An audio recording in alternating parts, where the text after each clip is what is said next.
Welcome to She Lancer, Mom Entrepreneur with VoiceOver Angela. I'm your host, Angela. I'm a full-time voiceover artist and audiobook narrator, and this podcast are the audio versions of my live Q&A chats on YouTube. If you'd like to be part of the live Q&A chats, come on over to my YouTube channel, VoiceOver Angela. I'm live every Tuesday at 12 p.m. EST.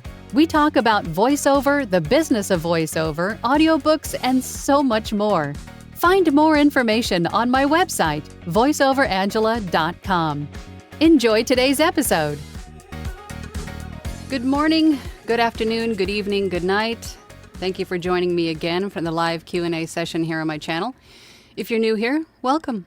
My name is Angela. I am a full-time voiceover artist and audiobook narrator, and my channel is dedicated to those of you that are just getting started in this wonderful world of voiceover and audiobook narration. And through my channel, I share with you tips, tricks, techniques, things that I do every day in my own voiceover business, and then we get together in these weekly chats to talk about a topic or two, or 5. We'll see how it goes. But if you're not new here, then you know every week we have a new poll. And this week the poll is, what are your major concerns for audiobook production in 2026? Your choices are, actually here, let me put it up on the screen. And I am live streaming pretty much everywhere I can stream today. So bear with me, this is an experiment. I'm on Instagram, YouTube, Facebook, and TikTok. So we'll see how it goes. But your choices are you concerned more about an AI invasion or the AI invasion? Are you concerned that the rates will drop in 2026 for audiobook production? Are you concerned that the demand for audiobooks will drop? Or are you concerned about the lack of roster spots in 2026, meaning instead of being an independent audiobook narrator, are you looking to get onto a roster and concerned that there's too many voices like yours, perhaps, on the roster?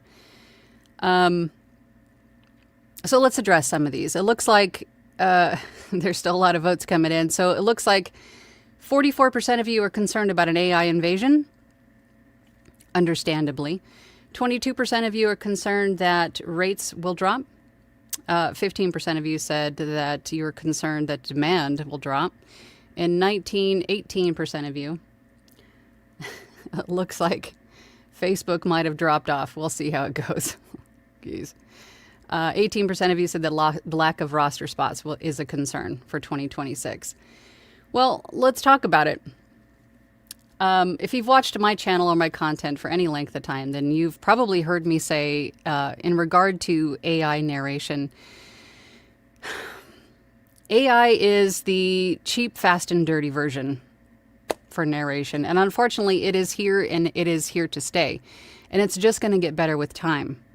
But the thing to remember about AI narration is that no matter how good it is, it will never have a human soul. And the way I liken it to, I can't remember the voice actor that mentioned it, but AI narration is like fast food, whereas human narration is more like a home-cooked meal, meaning you're going to get more heart and soul out of a human narrator.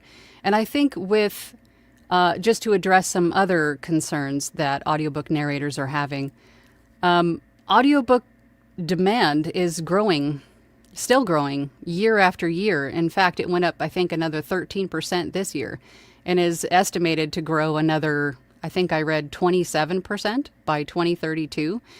If you think about, it's just the convenience. It's the, everybody's so busy doing stuff, podcast demand. Any kind of easy access audio that people have access to is going to continue to grow.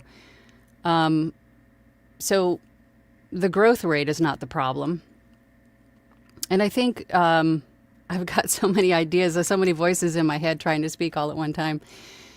But I know a lot of authors, not only audiobook narrators, of course, but authors are also fighting against the AI thing too. And I think AI does have its place. Mainly for maybe some of the self-help, maybe some of the historical fiction, maybe, things like that, but things that require human understanding of the deep emotions, right? Loss, love, AI, I don't know will ever be able to accurately portray or express those emotions.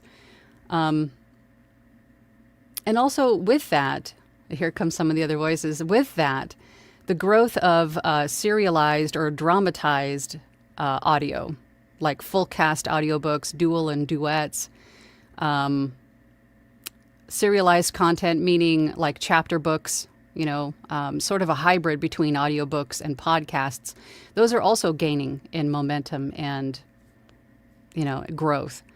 So I wouldn't be concerned as an audiobook narrator going forward. Not only that, but if you are an audiobook narrator who is somewhat seasoned, you could also dip your toes into the voiceover side, which is still as busy as it has ever been. Most of what I'm doing, just to give you a little insight into what I see the most business with in the types of voiceover. I see most of my business comes from either medical narration, meditation, lots of sort of like the self-help kind of genre, a lot of audiobooks, and of course IVR is always a staple, meaning phone greetings, things like that. That's the majority of what I do. And then I also, as some of you know, I also use all of the equipment I already have and the software I already have to edit podcasts as well. So, as I always say, diversify as much as you can with what you already have. So I'm sure I forgot something, but as always, if you're watching and you have questions, even if it's not audiobook related, then let's talk about it. There was something else that I wanted to mention, I think, in terms of rates. I was reading this morning about the audiobook rates in general across the world, global audiobook rates. And I read that it stated for a beginner, most should be charging around $200 per finished hour, which I found interesting because that's not where I started. Ultimately, it's up to you where you want to start as a beginner audiobook narrator. I started at $50 per finished hour. I looked at it as paid internship, right? I'm trying my best to learn this new industry and all the language and what to do, what not to do. But I read that beginners are starting more at $200, which is interesting. I am a voice actor.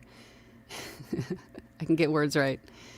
I read that more seasoned audiobook narrators are now charging anywhere between $300 to $1,000 per finished hour, which means I'm severely underpricing myself if that's the case. I'm about 270 maybe audiobooks published at this point. Industry standard is $250 per finished hour, and that is basically union rates, right? If you're non-union, then you have the ability to charge more. What else should we address here while we're here? So I don't think rates are going to drop. I don't think demand is going to drop. I'm not too concerned about the AI invasion. Lack of roster spots, that's another thing we wanted to address. With the growth of the audiobook industry, you're going to see a growth in publishers, indie publishers, new publishers, and also because authors and audiobook narrators are also now looking for Audible or ACX alternatives. And as we've talked about many times, that we've got Academy Voices is the audiobook production company that, if you know Anthony Pica, that's his audiobook production company, which now I am a part of. And we need narrators. And we're open for business. We've got, I think he said on Friday, about 300 different narrators that you can choose from. And we need more. We need more because we're looking to scale and grow quickly, right? So check it out, academyvoices.com. What else? I also wanted to add, in terms of the lack of the roster spots, don't ever think that there isn't anything unique about you, your voice, or your narration style. And it's usually what I find is what the narrator thinks is the most icky, for lack of a better term, aspect about their voice is usually what sets them apart from everyone else on the roster. So, and not only that, but audiobook narrators don't stay on the roster forever. Yeah, you're going to have favorites, right? You're going to have people that, what is going on TikTok? You're going to have people that are, in demand that stay a long time, but not everybody's going to stay in audiobook narration forever. So I'm seeing a lot of comments that are catching my eye. So I think what we're going to do is I'm going to take a peek. Hi. I'm going to take a peek at the different platforms. I think most of you on YouTube should be showing up on the screen here. Instagram, I'm going to just peek occasionally at the other ones. I apologize. This is my first time trying to stream to like multiple places with multiple devices. So I'm trying my best. So, all right, let's take this comment or this poll question off the screen. Let's close that Facebook, whatever that is. I don't know.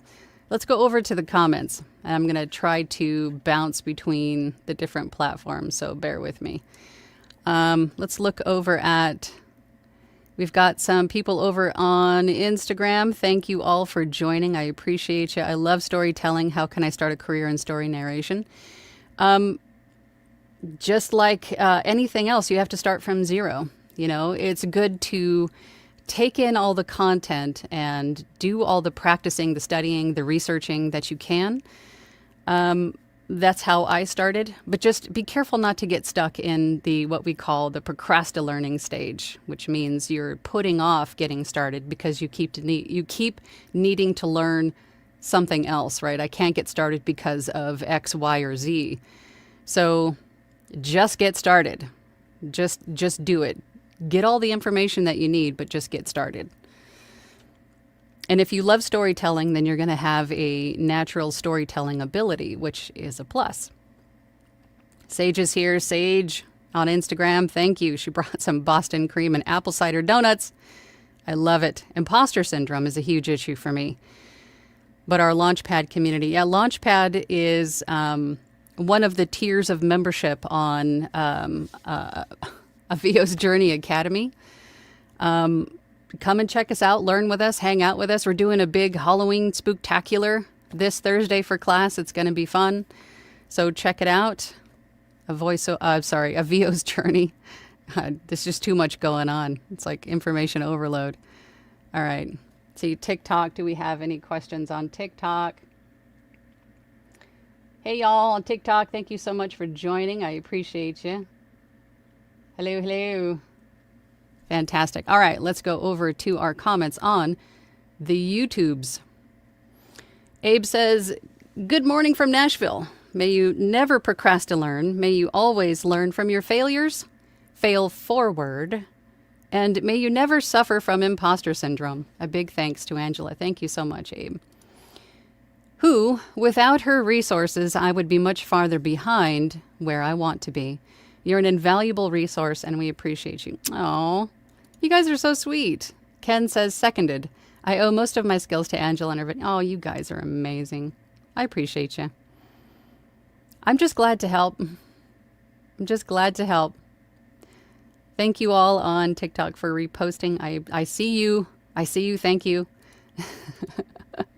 Hannah says, hello, everyone. I wanted to share this week's VO achievements. Good. Yes, please share them.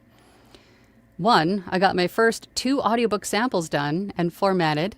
Good. 2, signed up on Fiverr, Upwork, Ahab, and Authors Republic. Fantastic. You had a very productive week. 3 people contacted me on Fiverr that I'm pretty sure were scams. That's inevitable. Anytime you make yourself available anywhere online, people are going to try you on, right? You wouldn't believe some of the stuff that finds its way to my inbox. 4, one legit person is interested in me doing a Short, up to 800-word read. Good. That's a start. 5, my soundproofing foam panels arrived in the mail, and I just started putting them up. Good. 6, I'm here on the live with you. Fantastic. Thank you so much, everyone on TikTok, for joining, watching. Say hi. Be a like, please. I appreciate you. Caesar's here. Hey, Caesar. Oh, hi, Angela. Once again, nothing in the poll concerns me. AI voices are still putting people off. I agree. And no matter how groundbreaking it can be at times, it still sits neatly in the uncanny valley. For a very long time, until some crackpot genius figures out something new.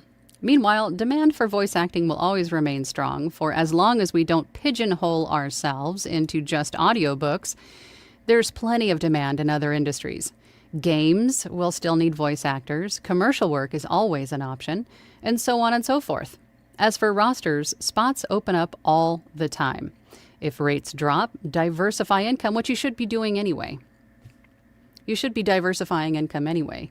And that goes for any business owner. You shouldn't just have one stream of income. You should have several, because you never know what's going to happen, right?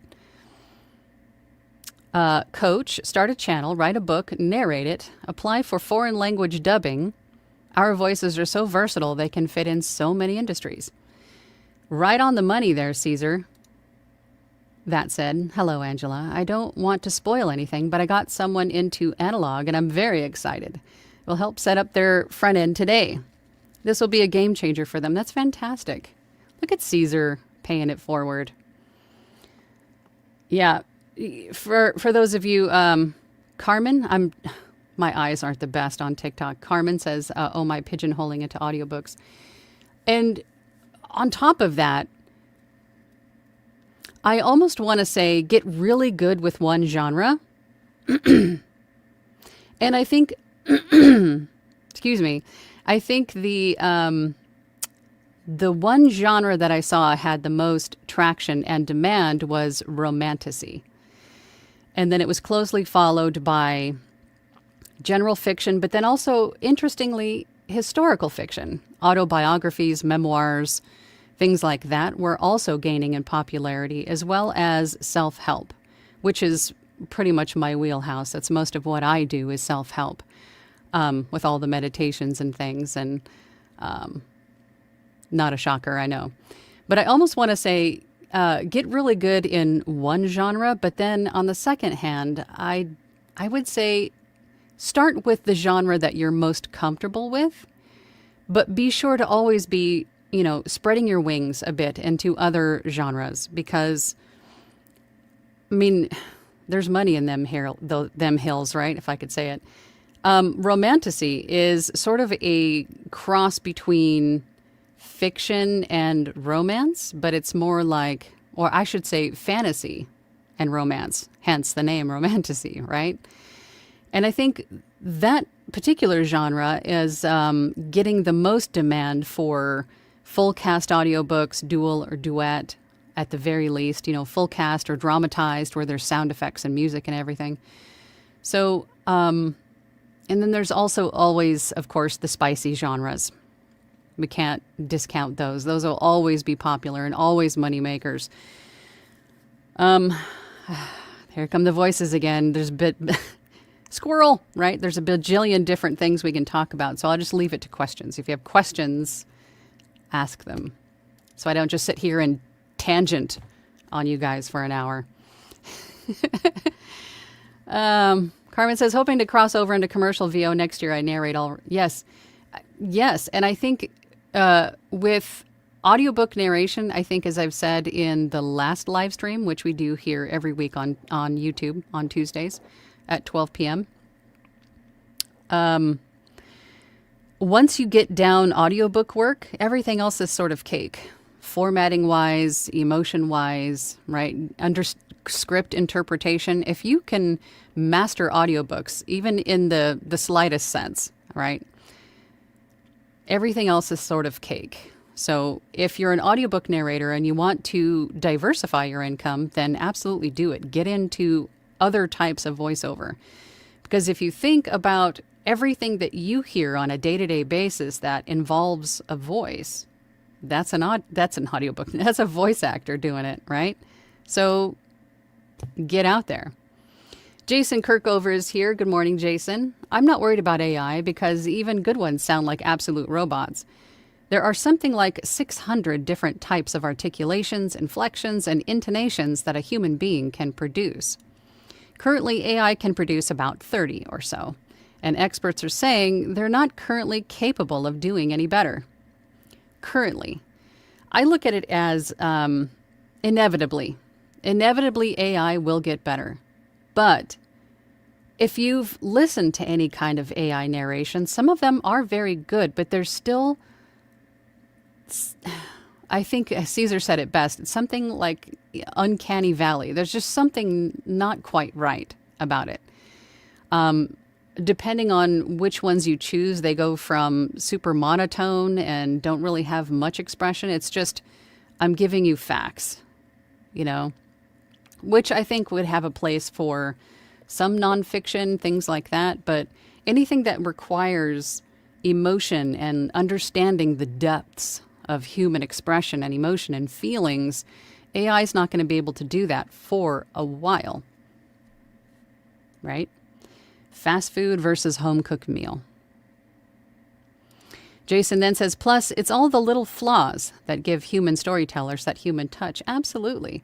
The things that we used to focus on when we edit our audiobooks, meaning we take out the mouth noise, we take out the breaths, we take out all of the things that we think, especially when you're just getting started, as bad or off-putting, are the things that set us apart from AI narration, right? So I see someone on Instagram who joined who should be in class, mister.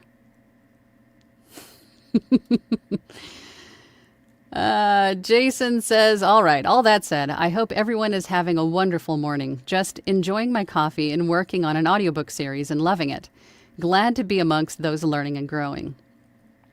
Good.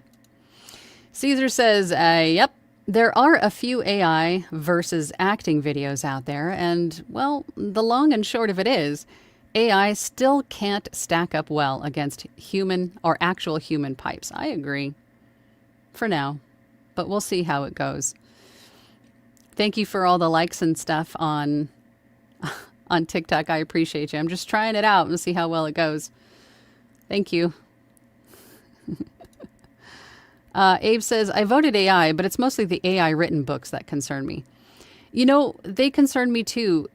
Not because of how well they're written, but I think as we've talked about before with YouTube and some other platforms starting to crack down on AI content, or at least the disclosure of AI content, I think at some point there's going to be more, at least regulations or something placed upon these that may get all of these books that were written by AI, kicked off platforms because it's not genuine work.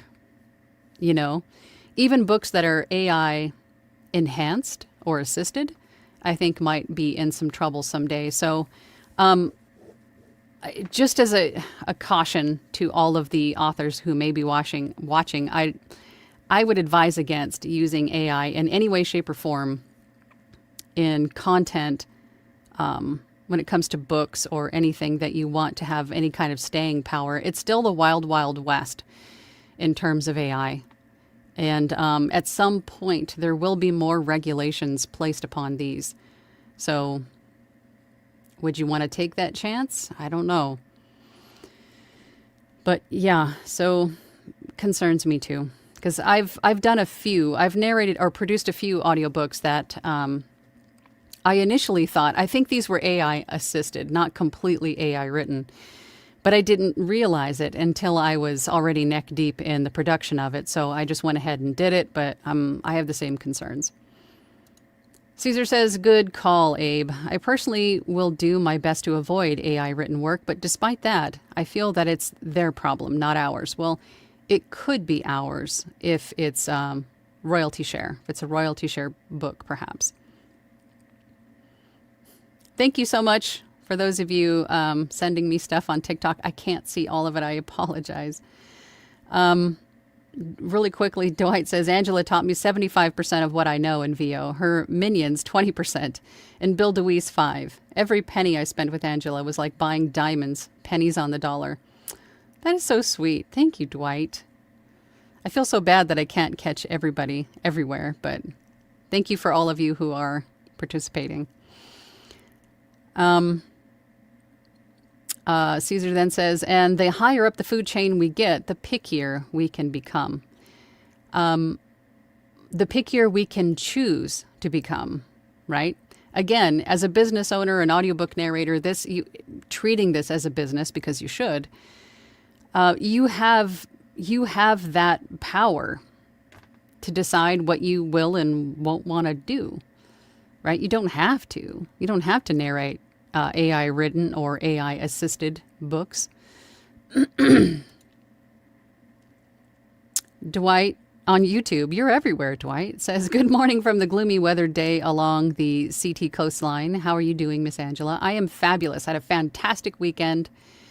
Didn't get a whole lot of rest, but it was great. Hello, my fellow Angelistos and Angelistas. Hope all is well. Paul is here. Good morning. Dwight then says, when life gives you lemon, make limoncello margaritas. Salud. Cha-cha-cha. Excuse me. Kat says, hello from Washington State. Zasi Buki. Am I saying that right? Good Lord. I hate messing up people's names. Finally made it to a live. Brought Seattle dark roast coffee and apple cider donuts. You guys know me so well already. Dwight says, good afternoon, all. Dwight says, I answered AI because I have technology evolved everywhere. And unfortunately, I think over time, not today, AI will be indistinguishable from human voices to the average human being. And I think to your point, and I think with the use of it on social media platforms like TikTok, like Instagram, where you can create video snippets with an AI voiceover, we're becoming more and more acclimated to hearing it. So it's not as off-putting. It's almost expected in most cases. And I think we see that more and more with the younger generations. But for old goats like myself, we're used to hearing humans, not so much the AI. The AI is really off-putting.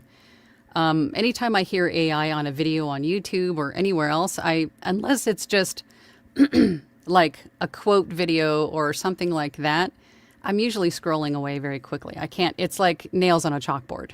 And that was even before I was in the voiceover industry. I just don't like it. It's like a robot telling, I don't like it. I don't like it. Jean says, good morning all from cloudy Oregon. Good morning, Jean. George is here. Hello. Thanks so much for this important topic today. Good. And again, if you guys have questions about audiobook rates, anything audiobook, that's why I'm here. That's why I do these, to answer your questions. So it's not just me as a talking head talking about a topic, although I do give you guys some information. But if you have questions, and no question is stupid, so if you have questions, please ask.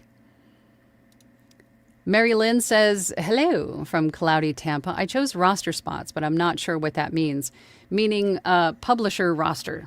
A lot of audiobook publishing companies have what they call rosters. And it's basically, if you go to what's the best way to explain this? They're basically a group of audiobook narrators that they have on hand that their clients can choose from to narrate an audiobook. Some publishers have an in-house roster, meaning they only have their own group of narrators that they will share with clients. Some publishers use freelance talent that they go out and find. So mainly the bigger, larger caliber, let's just say, publishers have rosters. They'll have in-house talent. They'll have their own selection of rosters or a group of audiobook narrators to choose from. But not all of them do. So if you want to get into, let's just say, Simon & Schuster, right? They're going to have their own pool of audiobook narrators to choose from. Now, if your dream is to be on an audiobook roster, go out and do it. But just know that to do that, most publishers will want you to have some breadth of work already done, some titles under your belt to start, or some other parameters or stipulations that they need you to meet before you're even eligible to be considered to be on a roster. So, and that's not a bad thing, right? They want someone who is tried, tested, and true, which makes sense, right? Because they don't want to take on a client, show them your profile. They go, oh yeah, that's the voice that I want. And then you just completely ghost, right? They don't want that. So being on a roster is a good thing, but it's not the end all be all either, because I'm not on any rosters apart from Academy Voices. Most of what I do is freelance. People finding me, publishers finding me for their clients. So there's so many different variables and options. Tanya says, evening all, I bring cinnamon buns and mince pies. You guys are going to hear my stomach. Oh, there it went. My stomach's growling. Mary Lynn says, okay, yeah, that. Tanya says, yay, I didn't get caught out by the change on GMT. Oh, did time change already? I think it changes. No, it changes early November, I think. This weekend, Sunday, yes? I think. Dylan says, I'm just concerned my mental health won't hold up. Trying to swim with some bigger fishes and imposter syndrome is hitting hard. Okay. I think looking at people that we admire, people that we follow, people whose names we know very well just being in this industry, we look up to them and see them as bigger fishes. We see them as that, as such. What you want to do is not, and I know it's tough. I think the first time I spoke with Anthony Pica, years and years and years ago before we became friends, I fangirled a little bit because when I started, I was in the research phase. And his videos were the ones that I was watching. And then over time, I've met more and more other audiobook narrators, people that I looked up to, over time. And I've come to realize that they're just people. They're just people like you and me. But the difference is they started so much earlier than we did. They're just like you and me. Some may have, a voice that everybody wants. Some may have, these skills that are just unbelievable. But guess what? They also started in the exact same place that you and I did, from zero. And you have to keep in mind, Dylan, that they've been doing this a whole lot longer. There may be some natural talent there involved. Yeah, sure. Everybody has, varying levels of skill in one thing or another. But you have to remember that they all started in the same place that you and I did. Zero. So you can get there. Don't look at them like they are gods or they're just people like me and you. Respect to them for sure. Absolutely. But they're just people like me and you. And that might help with some of the imposter syndrome. I grabbed my coffee and I'm just holding it. I'm not drinking it. Did anybody see the Welcome to Derry that came out this weekend? I think it was Sunday. Such a good episode. The first, oh my God. I can't wait till the next one. But you guys know I'm a Pennywise nerd. Mama Imani says, love the analogy. I do too. Hannah says, what word count is considered still a VO and what's for an audiobook? Like if a person wants me to do, okay, if it's an audiobook, it's not by word count. If it's an audiobook, if it's a book that you're making into an audio version, that's an audiobook. Everything else is voiceover. That's the only way to distinguish it. So if someone's got a 5,000 word script for medical narration, let's just say, it's a how-to or how to use this medical equipment, something like that. You don't want to use audiobook rates. You use voiceover rates because it's not a book, right? It's the only way to distinguish it. Hannah says, oh, this is a continuation of your question. Yeah. No. A voiceover is completely different from an audiobook. Dang it. I don't know why I'm so froggy. I've been narrating all morning. Yeah, audiobooks, voiceovers, two different things.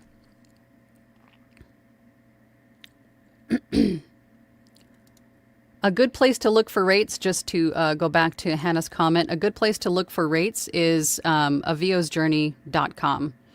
Anthony's site has a whole rate guide there, and we've actually gone over it together here on my channel not too long ago.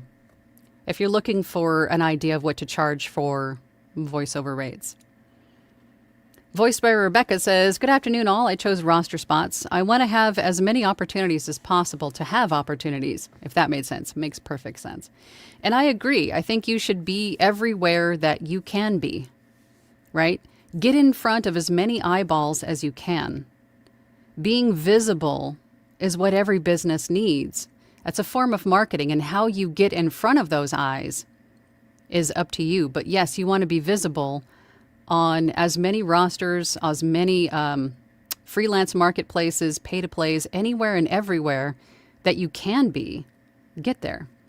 You want to be visible everywhere. And that includes social media.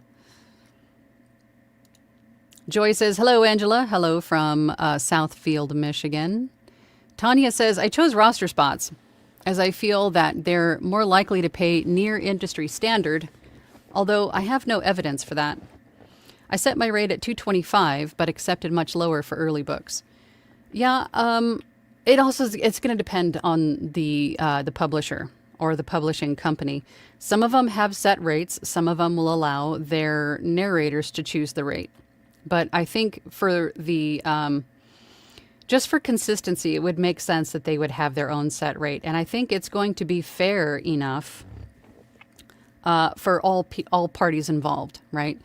Enough to compensate you for the time and production, and then also enough to compensate the people on the back end that have to publish it, that have to, do all the marketing, all of that kind of stuff. So I would imagine most publishers are going to have a set rate, unless they're looking for freelance narrators, which most of the publishing companies I work with do.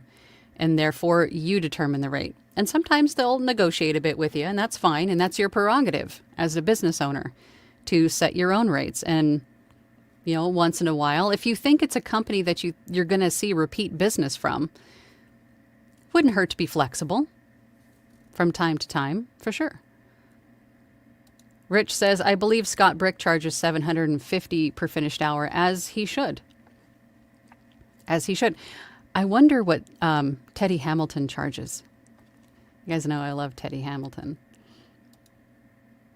Jenna says, hey there from Ohio. You're appreciated, Caesar. Tanya says, yes, Angela, you should be charging more. Do it. Caesar says to Dylan, I would tell you that imposter syndrome shouldn't affect you, but who am I to talk? I get it every day, which makes me think preserving mental health should be on the poll. It should be. It should be. And I think I would never say to not feel imposter syndrome or shove it under the rug or anything like that, because it is something that we experience as humans. It's a normal, natural thing. So feeling and understanding that in that moment, that's what you're doing, that you're, comparing yourself to someone else, or, it's all in, as I always say, it's always in the mindset. It's all in how you look at things, right? It's all in how you look at it. Throw me some likes on TikTok. I appreciate you. It's free. Chris says, good morning, supporting VOJ here. Yes, VO's journey. Good to have you, Chris. Jenna says, hey there from Ohio. You're appreciated, Caesar. Chris says, you got this. Is it Louis or Lewis? I don't feel like AI can convey emotion at the right time. I believe we are still highly sought. I agree. I mean, At the core of it, AI is an algorithm. AI is an algorithm. It does what it is told. It's not going to understand when emotion should be expressed or how deep, right? It's going to understand the plot. It's going to understand the purpose, the facts, the code, whatever is input into it. But it's always going to be just a little bit off, I think. In probably our lifetime, anyway. Hannah says, should I make separate audiobook gigs, for example, on Fiverr for English and Estonian, or keep them under one gig? Oh, it's a good question. You could try to do them in different languages, to highlight each language separately, for sure. If there's going to be an issue, then Fiverr will more than likely tell you. They'll more than likely say, hey, you can't have 2 gigs that are the same. But if you have one that's completely in English and another one that's completely in Estonian, then they should be different enough, right? Or you can just save, because when you first start on Fiverr, you only have 4 gigs to use. So you could use 1 gig and then make it known in the title, the tags, the description, everywhere else that you speak 2 languages. Your profile should also reflect that you speak both languages. So if someone's searching for an Estonian voice, could easily find you just by using that filter, right? So I don't know. I would start with 1. I would start with 1 and make it known on both that you do both languages. Rustic Hillbilly is here. Good morning. Dylan says, thanks, Caesar. It gets us all. It sure does. I'm just in a new world right now. And I accidentally read comments on a couple YouTube videos I voiced over. Never check the comment section. And no, I don't either. I don't either on stuff that I have done.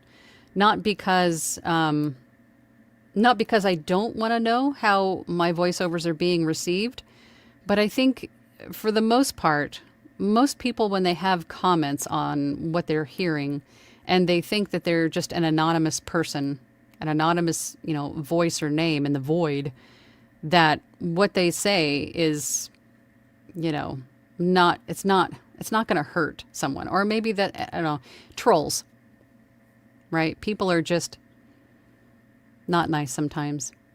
And I don't want to affect my mental health, right?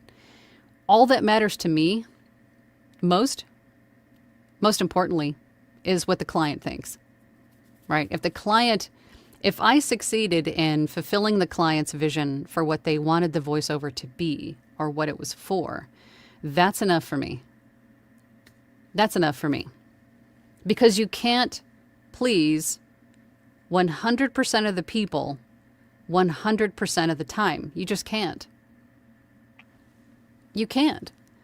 So you can't try to achieve that standard because you can't. It's impossible. It's along the lines of when I say that I hate the word perfect, because it kind of supports that, right? What is perfect? Everybody's got a different definition of perfect. There is no perfect.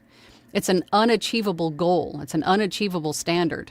Just like trying to please 100% of people 100% of the time. You can't. So don't allow what other people say to affect what you do and how you get to your dreams, or how you fulfill your dreams, how you get to that end point, that place that you call there. When I get there, don't let other people sideline you from achieving that.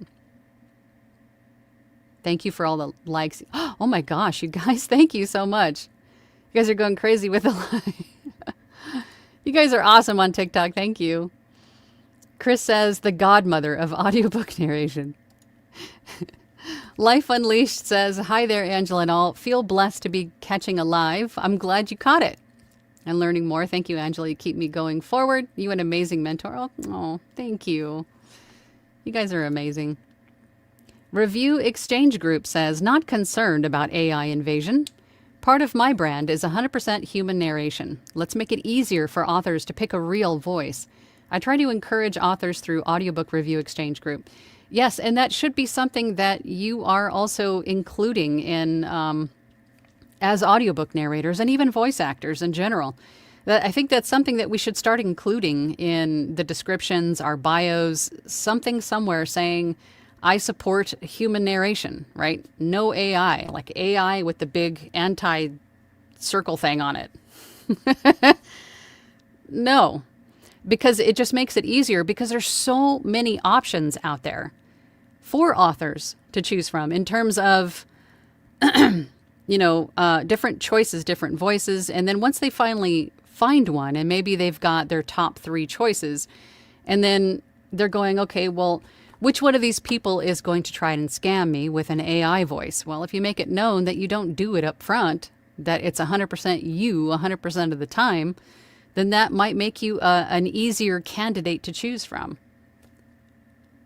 I mean, I'm starting to think that I'm going to have to do that too, just to make it easier, just to address all of the concerns and questions. It's a business move, right? Making it as easy as possible for the client to purchase from you, or the why they should be purchasing from you. And one of those is that you are a real person. You're a real human. Tangent over. Jeff and Lori says, hi, Angela. I'm beginning all over again and looking forward to joining VO Academy. Good. We'll be glad to have you. Please advise on how you sort through the emails, good versus bad, or scams, what to look for. Usually spotting scams includes finding... I would look at how it's worded first. If the content or the body of the email is... if it's too good to be true, that should be obvious. I never click links. Especially when it's someone that I'm meeting or conversing with for the first time. I do not click links. If they have a script then that is downloadable, that's fine. But make sure that you have like multiple even software on your computer that will scan documents for malware and things like that. It's just the world we're living in, right? I mean, that should be a standard for everyone right now. But mainly the scams are if they start out as dear insert first name here. If it reads like it's very vague, but there's a couple of spots where it's personalized, like your name, but everything else is sort of vague. Maybe we should do a video on how to spot scams. But usually if it's too good to be true, they need you to sign up and give them information somewhere else. If they want you to download or click a link and go somewhere else to do... I try to make it as simple as possible, right? Give me your script. I'm going to scan it. I'm going to look at it, which you should be doing anyway to verify word count and content. And then we'll go from there. I'll just kind of feel it out as we go along. Joy says, I admit I still have to conquer the tendency of spending too much time on trying to turn in that perfect audition. And I spend too much time on perfecting one audition instead of getting it done and move on. It's really easy to do, and I think that is something that we do that's sort of along the same lines as procrastinating, right? We're holding ourselves back for fear of good or bad feedback or what happens next, the fear of the unknown, right? And if you spend too much time on an audition, then you run the risk of over-editing, which we all know is not a good thing. We'll actually end up sending in an audition that sounds like it's over-edited, maybe even non-human. So we want to be careful with that.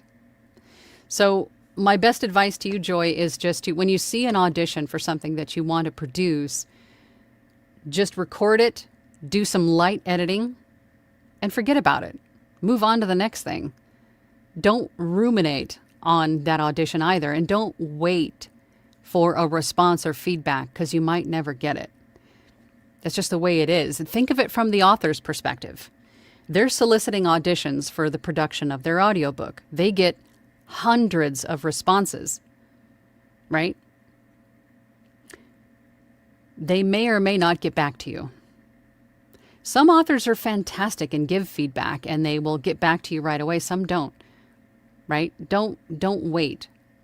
Just keep going. Just keep auditioning. Set a goal for yourself, Joy, or anyone else watching. If your goal is 10 auditions a day, stick to it.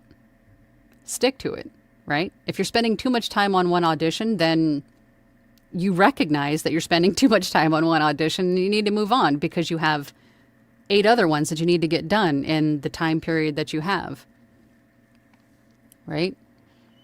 Don't allow yourself to over-edit or overthink anything. I think that's one of the major downfalls we all have. We have a tendency to overthink everything.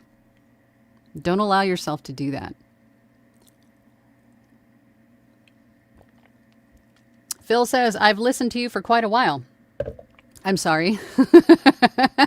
You've been extremely helpful. Well, good. I'm glad. Entertaining, at the very least. Hannah says, is the only way to upload a sample demo on Upwork via upload a video? Doesn't that lower the audio quality? Most of these platforms have to, their networks have to house or be able to hold an unfathomable amount of data. So everything that's uploaded to these platforms is going to be compressed. So any which way that you upload anything that is meant to stay stored on the device or in the network or whatever it is not going to sound the best. So this is why I offer clients that reach out to me a sample of what they've written so they can hear what I can give them right here, right now. So they don't obviously they've listened to something that you've done, that you've submitted, and it was intriguing enough for them to reach out to you, but you want to give them something that's clear and crisp. You can even say, hey, the audio on this platform is compressed and maybe a lower quality or something like that. But if you give them a free sample or a complimentary sample of, a couple sentences, maybe a paragraph, depending on what it is, then they can hear what the actual deliverable is going to sound like, right? But any platform you're on, they're not going to sound the best. They're just not. Valor Voices says, would you consider nonfiction as a genre? Oh, absolutely. Or would you break it down into business, finance, spiritual, or memoir? Nonfiction is nonfiction. You have fiction, and then you have nonfiction. And then you have all the subgenres beneath. So even with fiction, you have romantasy, you have thriller, you have horror, you have, you know what I mean? And then nonfiction, then you have memoirs, historical, so on and so forth. It's a subgenre. But yes, nonfiction is the majority of what I do. So yes, nonfiction is definitely a genre. Such a fun word, genre. Caesar says, thanks, Jenna. Never read the comment section, Dylan, unless you develop thick skin. If anything, consider percentages. Lots of folks find your delivery captivating. Joyce says, where's romantasy? How long ago was that comment? I think we covered it. It's like a mixture between romance and fantasy. If you think about, just as an example, Fourth Wing, A Court of Thorns and Roses, that whole saga. What's another good one? Where's my book talkers? Where's my book talkers? What are some examples of romantasy? Oh, God.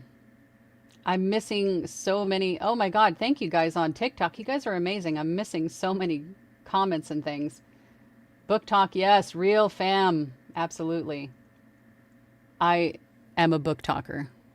For sure. You guys should see my collection. And I listen and read. Twilight is romantasy? Okay. That's a good example. All right. Yes. Book talk. Ken says, my wife has expressed an interest in maybe doing narration work too. Didn't realize it was contagious. But we can do our own dual. Yes. If you are a husband and wife team doing dual or duet narration, That chemistry is already there. Capitalize on it. Use it. Do it, my God. That's easy. What time is it? Holy Moses, we've been on for an hour already. All right, let's get through these comments. Court Stream says, how important is it to get an agent when you first start out? Not at all. I've been in this industry for 8 years almost. Still don't have an agent. And if you think about all the platforms that we can find work on, or ways to find our own clients, like social media, right? What we're doing right now, podcasting, all those things, don't have to worry about an agent. But all those platforms that we're on, the pay-to-plays, the freelance marketplaces like Fiverr, Upwork, voices.com, Voice123, Bidalgo, Voice Planet, Voice Jungle, all of those platforms, those act as agents. An agent does the same thing. Oh, TikTok's making me do like a puzzle thing. Hold on. Boop. Okay. Sorry. I don't know why it's making me do. Okay. Anyway, it's not. The people that I know, my colleagues in this industry that I know that have agents, it's not a big deal. I mean, if they see an audition maybe a couple times a month, it's not a bad idea, again, like I said before, to be everywhere and to have all these different avenues or ways to find work. It's not a bad thing. But having an agent, I don't think is as important as it used to be, perhaps because of all of the platforms that are available that act as an online agent.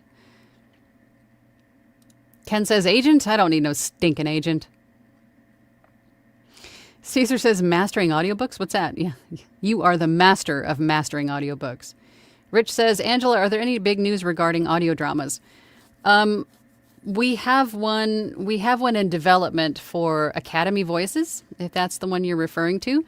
This is something that we're broadening our horizons and our production capabilities for Academy Voices. We were sticking with classic literature, but we're now that we've got more horsepower, we've got more staffing, we've got more skilled and talented people behind Academy Voices now. Now we can branch out into pretty much everything else. But right now there is an audio drama in development. It's going to be an original thing, an original piece. But we are looking for, eventually we're going to be doing like dramatized audiobooks, right? We're really going to give ACX a run for their money. I'll tell you what. Not only that, but at Academy Voices, we have social media, marketing packages. We're going to be able to design websites for authors pretty soon. So we're looking to be sort of like a one-stop shop above and beyond what ACX can give you, right?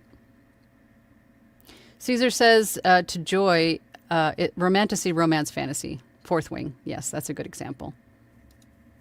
Thank you, everyone on TikTok. I appreciate you. Thank you for all the likes. You guys are amazing. Review Exchange Group says, my goal now is to reach out to as many indie authors as possible, in addition to ACX. Finding where the indie authors hang out has proven elusive to me so far. TikTok. Social media. Chris says, I have 8 demos ranging from audiobooks, video games, narration, and commercial, but I don't know where to send them for work. I don't have a website, but wonder if pay-to-plays are the best option. They are one option. I don't know if they are the best option, but it's good to diversify, as we've said many times. Diversify. Be on all the platforms. Market yourself on social media. Be everywhere. Be where the eyeballs are. It's never enough.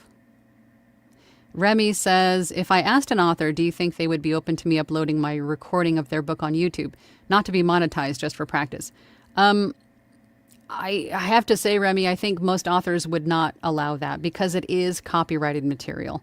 If you want to produce audiobooks for YouTube, you want to look at projectgutenberg.org. Those are all books that are in the public domain, meaning out of copyright. And there might be some extra tweaks that you need to do to it in order to publish it.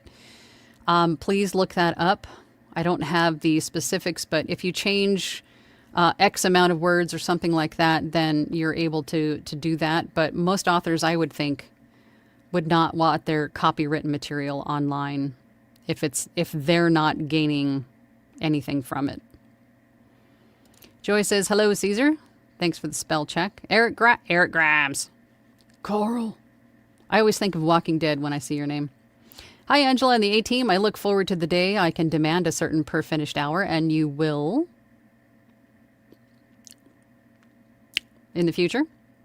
Until then, I just keep working for whoever will hire me to build my resume and increase the chance of being heard. Eric! Okay, we can't look at it that way. We can't look at whoever's going to hire me and then, someday, somehow. Yeah, someday, somehow, but you have to be proactive. You can't just go, okay, well, here's my demo. And I'm not saying you do this, but, generally speaking, you have to get out there. You have to put yourself in, the eye line of authors, of publishers. You have to get out there and be visible. Eric. Mommy says, or mama, not mommy, mama, says, I would love to do voiceover work, yet I am not exactly computer savvy. Any suggestions or recommendations? You don't need to have any kind of special computer at all. Any kind of computer will work. The only things that you want to keep in mind for computers is you want it to have decent RAM, I would think, at the very least. I think my laptop, when I first started, only had 8 RAM, but I quickly learned that all of the software and hardware and all of the things you're going to be running into it with the external monitors and everything, you want it to have decent processing power. So I would say 16 gigs of RAM would be ideal, but it's not a game changer. The other thing is you want it to be away from your microphone. If I'm quiet for a second, you could probably hear my beast of a tower outside my studio. My door is open. My computer is huge and custom built. And the thing is loud. So I have it as far away from my microphone as possible. Now, if I shut my door, it gets a little bit more quiet, but it's not as quiet as I would want it to be. So, because remember, the microphone doesn't know to pick up just your voice. It's going to pick up everything that's in its earshot, that it's in its pickup range, right? Those are really the only things to be to watch out for. Oh, maybe I/O as well. If you're getting meaning if it's got USB ports, USB-C ports, because if you get at some point an interface, a microphone and an interface, that interface, depending on which one you choose, may need to be plugged in via a USB-C versus a USB, and you don't want to use an extender or a converter or anything like that. You want it to be clean, crisp, one line all the way in, no breakups or connections, because that may affect the audio quality going in. So that would be the other thing to consider is, does it have the correct kind of I/O or inputs, outputs as I need, perhaps even in the future. So that's something to look at if you're looking for a computer to purchase and you want to future-proof yourself. Make sure that it has both USB and USB-C inputs. Tangent. Hannah says, I'm looking at the auditions available on Authors Republic. Do you have any advice on how to choose auditions, how many to do, or how to go about them in general? I would say choose the books that are interesting to you to start. If they're interesting to you, then you're going to do better on them because you're going to connect with them a little bit more than, say, something that you're not, like taxes. If taxes doesn't interest you, then don't choose that book, right? Choose something that you connect with because it's going to come through in your story, in your storytelling. How many to do is going to depend on what your schedule availability is, right? If you want to set a goal for yourself to do 10 auditions a day or 10 auditions a week, 10 auditions a month, if you don't have a whole lot of time, that's going to be, dependent on you on an individual basis. But just make sure that you understand what you're reading. Take the time to interpret the script. Who are you as the narrator? Who are you talking to? And why are you talking to them? Life Unleashed says, I narrated 8 audiobooks written by AI. They were horrible and ACX removed them all. That is my main fear with AI written books. And at some point, even the AI assisted books may even be affected, is my concern. Thank you all on TikTok. I appreciate you. Look at all those likes. Thank you. Eric says, Mama, you are in the right place. Angela has a plethora of useful videos to help you get started. Thank you. Tanya says, I've been involved with 2 AI written books when I wasn't paying attention. They were the least enjoyable jobs I've done so far. Yeah. Jason says, great advice about diversifying your income and also trying different genres in audiobooks. Romance and spicy always made me really nervous. But I'm currently voicing multiple series in both genres. And keep in mind, you can use a pseudonym or a stage name. If you want to dip your toes into the world of spicy narration, you don't have to use your name. You can have a pen name or a pseudonym or a stage name, however you want to phrase it. Just choose a different name and use that name for stuff if you want to. Hannah says, AI makes me panic as an actor. My biggest love are movies and screen acting, but I've now started to do much more stage too. AI can never replace that, least not directly. Don't allow it to make you feel that way.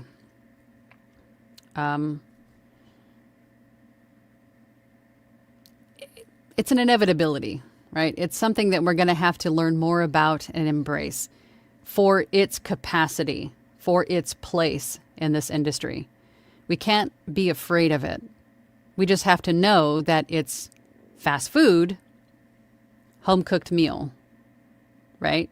Accept it, embrace it, learn about it, but don't let it make you afraid of losing. You guys know what I'm trying to say. I can't think of it. What I'm trying to say.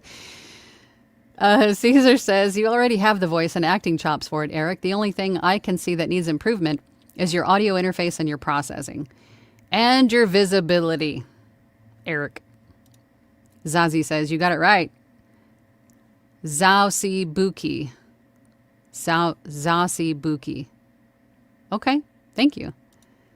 Lewis says, I cringe when I hear AI VO. Me too. I still do. I don't like it. Caesar says, oh, while we're here, mine is pronounced spicy Caesar, like that salad, but muy picante. Valor Voices says, the funny thing is, even if you're using something like 11 Labs, it takes longer to get the AI right than it does to just to narrate it. I've never used any of those AI companies. I've never used any of those just to even try. I think I've heard enough of AI voices on social media and, some other places to know enough that I don't like it. I don't like it. But I think what it comes down to mainly is the cost, right? Hannah says, when submitting auditions outside of AX, should I also edit them to meet? I always do, especially if it's an audiobook.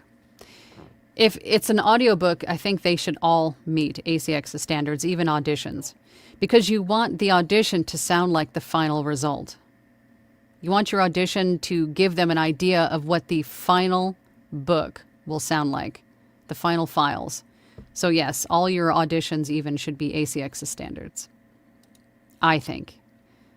Caesar says, to Hannah, they're very close in terms of loudness, but to be safe, ask for their specs. Some publishers have in-house mastering, so they may want raw output, only light processing. But for the most part, unless you're told otherwise, because clients will tell you up front, I want these files raw. I would say until they tell you otherwise, submit your auditions as ACX compliant. Eric says, Angela, about how many titles do most rosters and agents look for?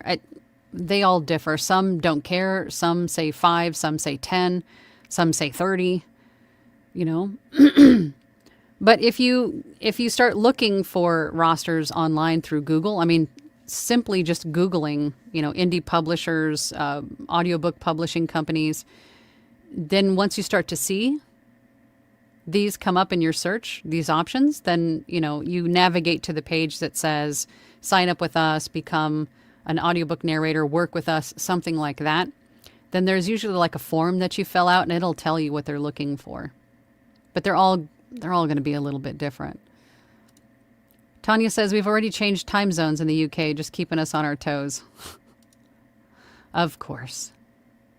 Caesar says to Dylan, I forgot to mention, I used to wish I sounded more like the bigger fish out there. Now I wish they sounded more like me. Valor says, is $180 per finished hour reasonable for Fiverr work as someone who has narrated 20 titles? Been having a tough time finding what to be charging at my current skill. I think so. I would even take it up to $200 per finished hour. The trick with Fiverr is having your base offer should be at a price point that is intriguing enough for people to stop the scroll and click on your gig and look at it, listen to you, and hopefully move forward from there. Right? As I've said before in, I think it was a few videos ago where we talked about Fiverr audiobook pricing. Check for that video on YouTube and I show you exactly what you need to be doing. Peak Parable says, in regards to swimming, both swimming with big fish and interacting with them, I have been blessed to get into my statewide audiobook guild. They have become my mentors. That's awesome. Caesar says, I haven't started on Welcome to Dairy yet. My volcanic lake erupted and we have acid rain and no internet for a few days. Oh, understandable. Understandable. For sure. It just never ends for you, Caesar. Jeez. Rich says, remember Michael Jordan also started from ground zero. He was cut from his high school basketball team. Yep. Mm-hmm. Review Exchange Group says, my most fun book this year was narrating for Renee, a 99-year-old this year author. Wow. His son-in-law told me that when Renee heard his words given a voice, he was overcome. What a bonus payment to me. Absolutely. I love that. I love that. Jason says, I'm currently listening to 11/22/63 by Stephen King, and a big portion of that book takes place in Derry right after the losers beat Pennywise the first time. Great book so far. Yeah, Stephen King likes to interweave like parts of his universe into most of his books. He'll start to weave in places, people, he'll do that. He has his own like multiverse. Valor Voices says, it's broken down on a VO's journey as beginner, intermediate, and seasoned. However, I've done 18 audiobooks in the last 6 months, and I get mixed feedback on where that would place me. Don't worry about where you think you should be. Just pick one. There is no scale. There is no designated spot for X amount of books. Just choose what you think is appropriate for you. You ultimately make that decision. Right? Stop thinking like an employee and start thinking like a CEO. Make that choice based on what you think your skill and talent level should demand. Hannah says, is anyone more knowledgeable about Ahab? Is it just me, or why are there literally no auditions on Ahab? It's dying out. It's hard to say. I mean, all the publishers are going to have, you find that just about anywhere. But I would, if there's nothing going on one site, go to another. That's why it's important to be on multiple. Review Exchange Group says, I see an Upwork VO jobs offered at $10 to $20 per finished hour. Divide that dollar amount by 3 or... Yeah, I don't even... Those are just insulting because they're not realistic at all.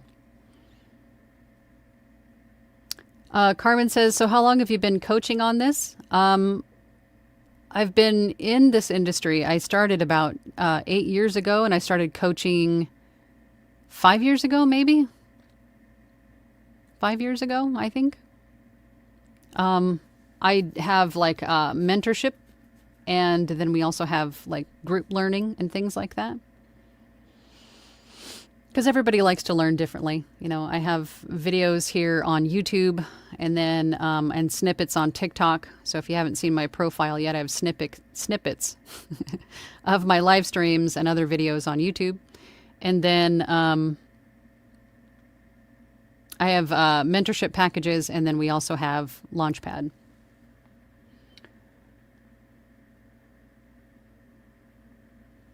Okay. JCCC BCL AOL. That's a mouthful. Have a great Halloween. I'm still around. It's good to see you. Shauna says, hello from Minnesota. I've done only one book so far from ACX, which has not yet shown up on Audible yet. Should I still list that? Yeah. Yeah. No, don't. It's not a deterrent at all. Your lack of experience. You don't have that much experience yet, but it doesn't mean that you won't. It's still a title done. You know, everybody's journey is going to be different. Some people move faster than others, and that's fine. But it's definitely a marathon. It's not a sprint. It's going to take time to build a book of business or, you know, a CV of titles. But it's not, no, but don't ever refer to yourself as brand new or just starting or a beginner or, you know, on any of the platforms that you're on. If there's a bio, don't list on there that you're brand new or just starting out or beginner or any of that stuff. You are a professional. If you're getting into this business, you have to think like a business owner. You have to think like a CEO. Would you buy from somebody on Amazon that says openly, this is the first time I've ever done this, I have no idea what I'm doing? Because that's basically what you're insinuating or what you're implying when you list that. I don't know any business that's done that, so why would you? Don't do that. You have the skills and the knowledge, especially if you've already done one book. You've gone through the whole process, A to Z.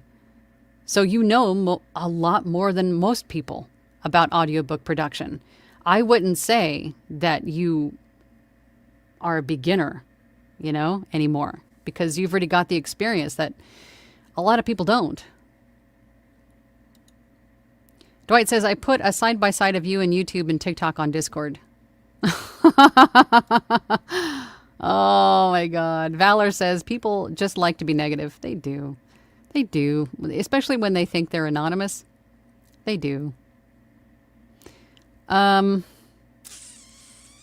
Most people who like the video just like the video and sub. They don't comment. Hannah says, by the way, the only reason I haven't already left for dance classes and I'm still here is because this side of the world turned their clocks back this Sunday, like Tanya said. Ah. Hannah says, I almost missed my U.S. acting school audition yesterday because I didn't know that you didn't turn then yet. Yeah, we do. Although the time doesn't really change for me, time-wise. When, for me, well, it changes for me, like next week it'll be 10 o'clock when I start versus 9 o'clock. But it'll still be 12 o'clock for you guys. If that makes sense. Review Exchange Group says, in each audition I use the tagline of 100% human narration at the beginning and at the end. I love it. All right, we are running out of time. I'm going to get through these comments. Joy says to Hannah, yeah, Upwork never did have gigs that offer GVAA rates, and most voice actors are very cautious about accepting jobs from there, although you can occasionally find a good one. I mean, all the platforms are going to have good and bad, and it's just the way it goes. You just have to be discerning in what you choose. So BNU says, hello, glad to finally be able to join a live chat. Thank you for being here. Caesar says to Joy, now that you have a new laptop, let's talk scheduling for processing. Valor Voices says, good to know. Definitely more comfortable in nonfiction and narration-heavy fiction. Akatar, yep, A Court of Thorns and Roses. Yep, that's a good example of romanticy. Review Exchange Group says, Angela, you can show anyone interested your narrator page on Audible. You must have 270 samples there. I only have 15, but that still shows some credibility. Even if you have 2, some can say some audios. Absolutely. And I don't have all of my, not everything that I have produced is on Audible. Some of them went to other platforms or other uses, but not all of them are on ACX. And ultimately, I think what it comes down to is that the author needs to know, are you the right voice? Can I afford you Does this fit into my timeline? Is basically all they need to know. On occasion, you'll get some that want samples of previous work.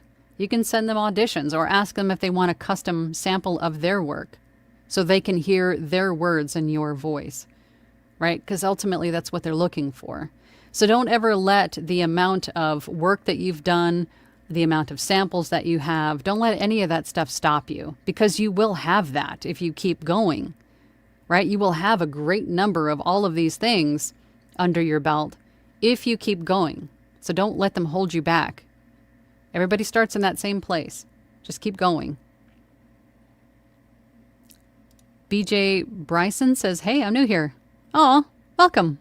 Welcome to the fam. Review Exchange Group says, court stream if agents are necessary. How can we explain the thousands of indie books being published every day? Don't worry about it. Audition, audition, audition. Just get the first one. That's right. Don't worry about agents. We don't really technically need them, right? Shauna says, some rights holders provide a lot of script for an audition. Should you cap it at 3 to 5 minutes or narrate the full script?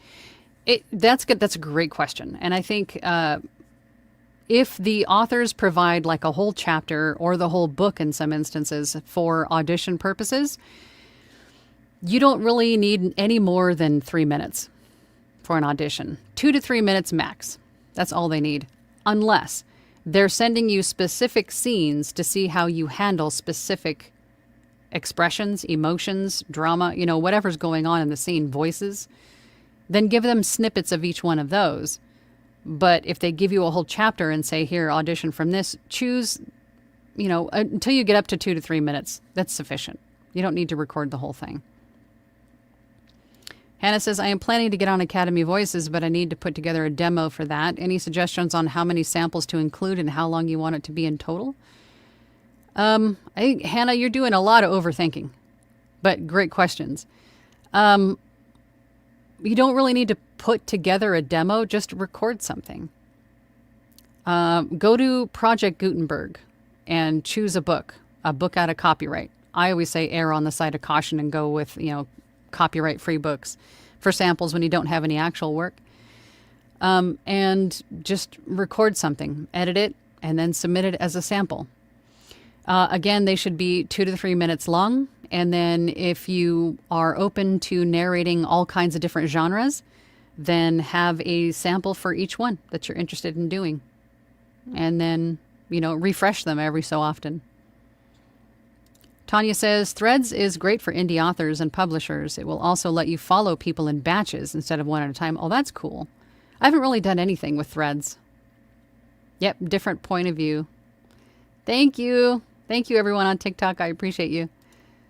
Mary Lynn says, 42 watching, but only 10 likes. Yeah, hit that like button. Do all the YouTube-y things. My algorithm needs some help. Thank you all. Thank you for being so nice.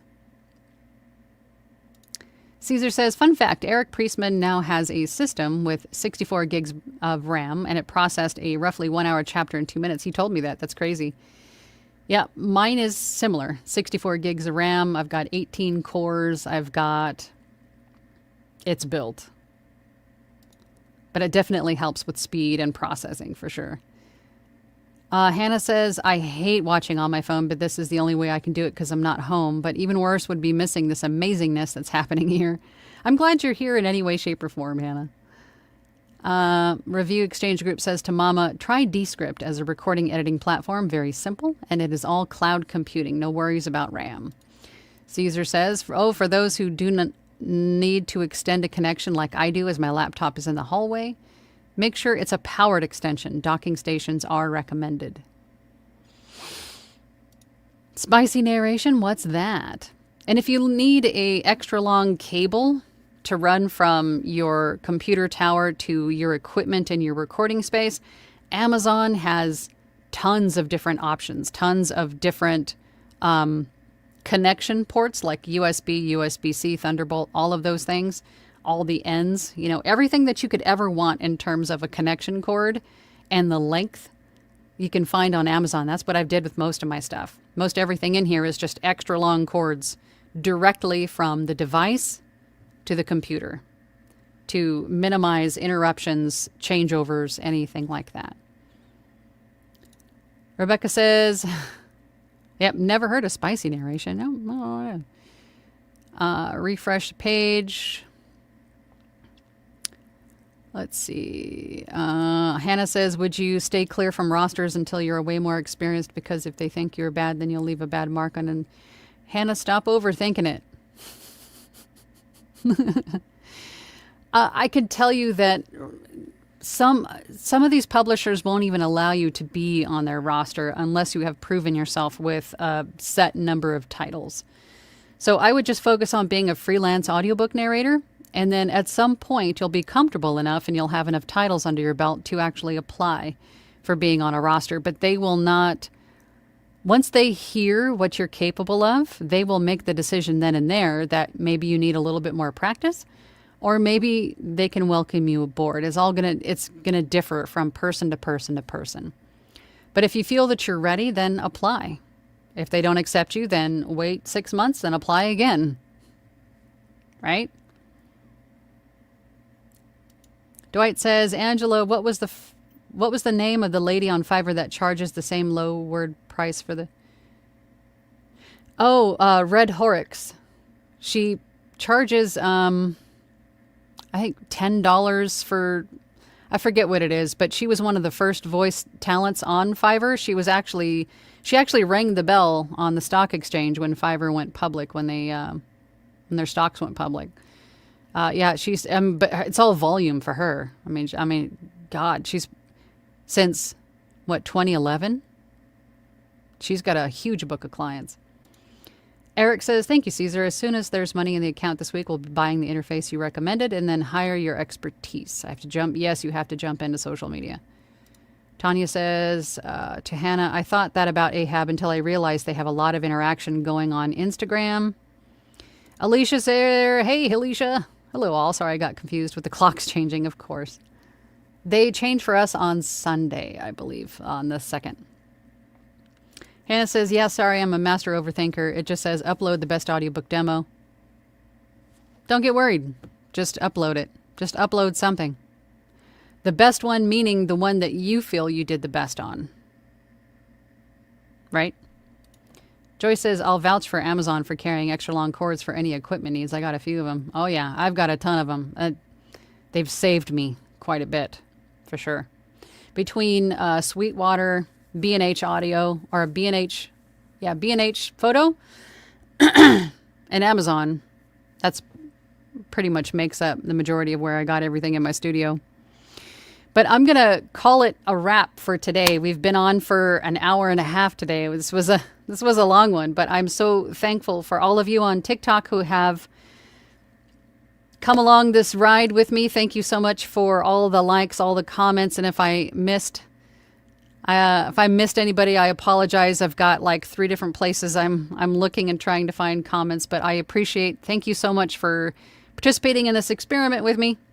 If you have any questions about voiceover audiobooks, if there's anything that you want to talk about in the future about any of these topics, then please let me know. Reach out to me on Instagram, on YouTube, on TikTok. If you guys have questions, please reach out to me and ask. We could definitely make a future live chat about that topic. It's the whole reason I do this, is to help you guys move past procrastinating and get moving and moving forward in this industry. So thank you so much, everybody. And I'll see you all next week. Bye. Thank you for listening to She Lancer Mom Entrepreneur with VoiceOver Angela. That's me. For more information about me, visit my website, voiceoverangela.com, or hop on over to my YouTube channel, VoiceOver Angela. Again, thanks for listening. Have a great day.